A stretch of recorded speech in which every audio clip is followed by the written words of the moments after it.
నా పేరు ముఖేష్. నేను ఒకే సంవత్సరం గుట్కా నమిలాను. ఇప్పుడు నాకు నోటి క్యాన్సర్ ఆపరేషన్ జరుగుతోంది. బహుశా నేను ఇంకా మాట్లాడలేకపోవచ్చు. దురదృష్టం కొద్దీ ముఖేష్ను కాపాడలేకపోయాం.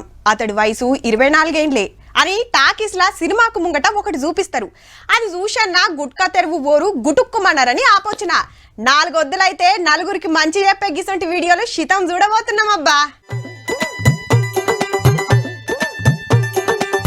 రైట్, సైబర్ దొంగలం పట్టేటోళ్లకు 14 కార్లు, 25 బైకులు, స్కూటీలు.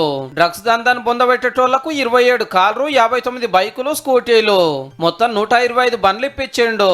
ఏడుంటారో తెలియకుండా మన అకౌంట్ ఓడ్చుడు. కొందరు డ్రగ్స్ కు మరుగుడు పెరిగే వరకు అవి కంట్రోల్ చేయాలని ఈ సవలత్ చేసింది సర్కారు. అంతేకాదు, మంచిగా డ్యూటీ చేసిన పోలీసులకు ప్రమోషన్లు, అవార్డులు, రివార్డులు ఇస్తాము అన్నాడు సీఎం సారు.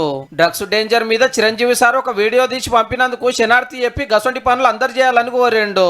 మీ కొత్త సినిమాలు రిలీజ్ అయినప్పుడు టికెట్ ధరలు పెంచుకోవడానికి జీవోల కోసం ప్రభుత్వాల దగ్గరకు వస్తుండ్రు. కానీ సామాజిక సమస్య అయిన సైబర్ క్రైమ్, డ్రగ్స్ నియంత్రణలో మీరు మీ సామాజిక బాధ్యతను నెరవేర్చడం లేదు అని, సినిమా ధరలు పెంచాలి అని ప్రభుత్వం దగ్గరికి అప్లికేషన్ వస్తే వాళ్ళు డ్రగ్స్ నియంత్రణ, సైబర్ క్రైమ్ నియంత్రణలో అదే స్టార్స్ తోని వాళ్ళు ఒక ప్రోగ్రామ్ మనకు చేసి ఇవ్వాలి.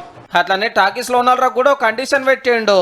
ప్రతి సినిమా థియేటర్లో తప్పకుండా సినిమా ప్రారంభానికంటే ముందు సైబర్ క్రైమ్కు సంబంధించి, డ్రగ్స్ నియంత్రణకు సంబంధించి న్యూస్ రీల్ రూపంలో ఉచితంగా మీరు ప్రదర్శించాల్సిందే.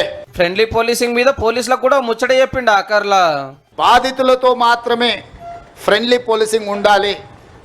ఫ్రెండ్లీ పోలీసింగ్ అనే నెపంతో నేరగాళ్లతో కూడా మనం ఫ్రెండ్లీగా ఉండడం మొదలు పెడితే డిపార్ట్మెంట్ మీద ఉన్న నమ్మకం, విశ్వాసం సలగిల్లుతుంది.